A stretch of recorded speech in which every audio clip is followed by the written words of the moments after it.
നമ്മൾ നടക്കുമ്പോഴും ഇരിക്കുമ്പോഴും ജോലി ചെയ്യുമ്പോഴും ഒരു യന്ത്രത്തെപ്പോലെയാണ് ജീവിക്കുന്നത്.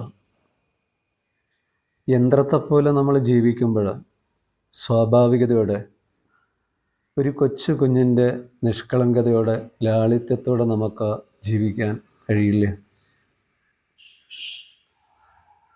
ആരെങ്കിലും ഒരു വാക്ക് പറയുമ്പോൾ നമുക്ക് കോപമുണ്ടാകുന്നുണ്ട്.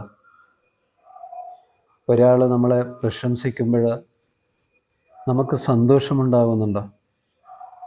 ഒരാൾ വിമർശിക്കുമ്പോൾ അത് നമ്മളെ വിഷമിപ്പിക്കുന്നുണ്ട്. ഇവിടെ ആരാണ് നമ്മളെ നിയന്ത്രിക്കുന്നത്? നമ്മളാണോ നമ്മളെ നിയന്ത്രിക്കുന്നത്? നമ്മുടെ ശീലങ്ങളാണോ നമ്മളെ നിയന്ത്രിക്കുന്നത്? സൂക്ഷ്മമായിട്ട് നമ്മൾ ശ്രദ്ധിച്ചു കഴിഞ്ഞാൽ നമുക്ക് അറിയാൻ കഴിയുന്ന കാര്യങ്ങൾ ശീലങ്ങളാണ് നമ്മളെ നിയന്ത്രിക്കുന്നത്. ഈ നിയന്ത്രണമാണ് നമ്മളെ വേദനയിലേക്ക് കൊണ്ടുപോകുന്നത്. അപ്പോൾ നമ്മളെ ഒന്ന് ശ്രദ്ധിക്കണം. നമ്മൾ നടക്കുകയാണെന്നുള്ള ശ്രദ്ധ ഉണ്ടാവണം. അതേപോലെ നമ്മൾ ഇരിക്കുകയാണെന്നുള്ള ശ്രദ്ധ, ശ്വസിക്കുകയാണെന്നുള്ള ശ്രദ്ധ. ഈ ഒരു ശ്രദ്ധയ്ക്ക് ആഴമുണ്ടാകുമ്പോൾ നമ്മുടെ മനസ്സ് അലഞ്ഞ് തിരിയില്ല. അത് മൗനത്തിലേക്കുള്ള ഒരു ചുവടാണോ? എന്തുകൊണ്ടാണ് നമുക്ക് മൗനം അനുഭവിക്കാൻ കഴിയാത്തത്? നമ്മുടെ മനസ്സ് കൂടുതൽ ജീവിക്കുന്നത് കഴിഞ്ഞ കാലത്തും ഭാവി കാലത്തുമാണ്. ആ ഒരു ജീവിതത്തിൽ നിഷേധാത്മകമായ ചിന്തകളും വികാരങ്ങളും ഉണ്ടാകും. അതാണ് നമ്മളെ വേദനിപ്പിക്കുന്നത്, നമ്മുടെ ജീവിതത്തെ ഭാരപ്പെടുത്തുന്നത്.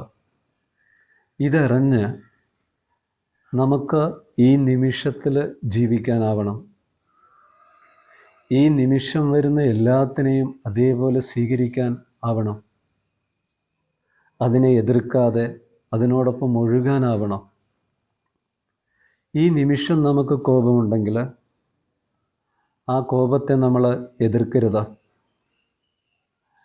എന്തുകൊണ്ടാണ് ഈ കോപം എന്നിൽ നിന്ന് വിട്ടുപോകാത്തത് എന്ന് നമ്മളോട് ചോദിക്കരുത്.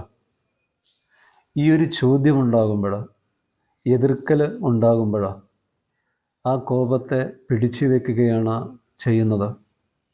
ഇതാണ് നമ്മളെ വേദനിപ്പിക്കുന്നത്. അപ്പോൾ നമ്മുടെ ഉള്ളിൽ കോപമുണ്ടാകുമ്പോൾ ആ കോപത്തെ ഒന്ന് ശ്രദ്ധിക്കുക. ഒരു കുട്ടി കോപിക്കുന്ന സമയത്ത് ആ കുട്ടിയുടെ കോപത്തെ എങ്ങനെയാണോ നമ്മൾ കാണുന്നത്, അതേപോലെ നമ്മുടെ കോപത്തെ സ്നേഹത്തോടെ കാണുക. ഈ കാണലിൽ ആഴമുണ്ടാകുമ്പോൾ ആ കോപം ശാന്തമാകുന്നതായിട്ട് നമുക്ക് അറിയാൻ കഴിയും. അതേപോലെ നമ്മുടെ ഉള്ളിൽ ഭയമുണ്ടാകുമ്പോൾ ആ ഭയത്തിൽ നിന്ന് നമ്മൾ ഓടിപ്പോകുമ്പോൾ അതിനേക്കാൾ ശക്തമായിട്ട് അത് നമ്മുടെ പിറകെ വരും. ഭയമുണ്ടാകുമ്പോൾ ഭയത്തെ ആഴത്തിൽ നിരീക്ഷിക്കുക. നിരീക്ഷണം എത്ര കണ്ട് ഉണ്ടാകുന്നുവോ, എത്ര കണ്ട് നമ്മളതിന് പ്രാധാന്യം കൊടുക്കുന്നുവോ, ഭയം ശാന്തമാകുന്നതായിട്ട് നമുക്ക് അറിയാൻ, അനുഭവിക്കാനും കഴിയും. എല്ലാത്തിനെയും നമ്മൾ എതിർക്കുമ്പോഴാണ് നമ്മൾ വേദനിക്കുന്നത്. പൂർണ്ണമായിട്ടും നമ്മൾ ജാഗ്രതയോടെ, ശ്രദ്ധയോടെ ജീവിക്കുക. വളരെ കുറച്ച് ആളുകൾ മാത്രമാണ് ജാഗ്രതയോടെ, ശ്രദ്ധയോടെ ജീവിക്കുന്നത്. ആളുകൾ ഉറക്കത്തിൽ നടക്കുന്നവരെ പോലെയാണ്. ഉറക്കത്തിൽ നടക്കുന്നവർക്ക് അവരുടെ നടത്തത്തിലും പ്രവൃത്തിയിലും യാതൊരു നിയന്ത്രണവുമില്ല. അവർ നടക്കുന്നു എന്ന് മാത്രം. ഉണരുന്ന നിമിഷം അവരറിയുന്നു, ഞാൻ എവിടെയാണ് നിൽക്കുന്നത്, എങ്ങോട്ടാണ് പോകുന്നത്, ഇടത്തോട്ടാണോ വലത്തോട്ടാണോ. ഉണരുന്ന നിമിഷമാണ് അറിയുന്നത്. വളരെ കുറച്ച് ആളുകൾ മാത്രമാണ് ജാഗ്രതയോടെ ശ്രദ്ധയോടെ ഈ ലോകത്ത് ജീവിക്കുന്നത്. മിക്ക ആളുകളും ശക്തമായ ആവേശത്തിമിർപ്പിനനുസരിച്ചോ ശക്തമായ ചിന്തകൾക്കനുസരിച്ചോ ആണ് ജീവിക്കുന്നത്. നമ്മുടെ ഉള്ളിൽ ജാഗ്രതയുണ്ടാകുമ്പോൾ, ശ്രദ്ധയുണ്ടാകുമ്പോൾ, ആ രീതിയിലുള്ള ഒരു ജീവിതം നമ്മളിൽ ഉണ്ടാകുമ്പോൾ നമ്മുടെ പ്രവൃത്തികൾ ശരിയായ പ്രവൃത്തിയായിട്ട് മാറും. നമ്മുടെ കാഴ്ചപ്പാടുകൾ ശരിയായ രീതിയിൽ മാറും. നമ്മുടെ ജീവിതം ഭാരപ്പെടാതെ ശാന്തമായിട്ട് തീരും. അതിനുള്ള സാഹചര്യങ്ങൾ നമ്മൾ നമുക്കായിട്ട് ഒരുക്കിക്കൊടുത്ത് ജീവിക്കുമ്പോഴാണ് നമ്മളെ സ്നേഹിക്കുന്നത്, നമ്മളോട് കാണിക്കുന്ന ആത്മാർത്ഥത.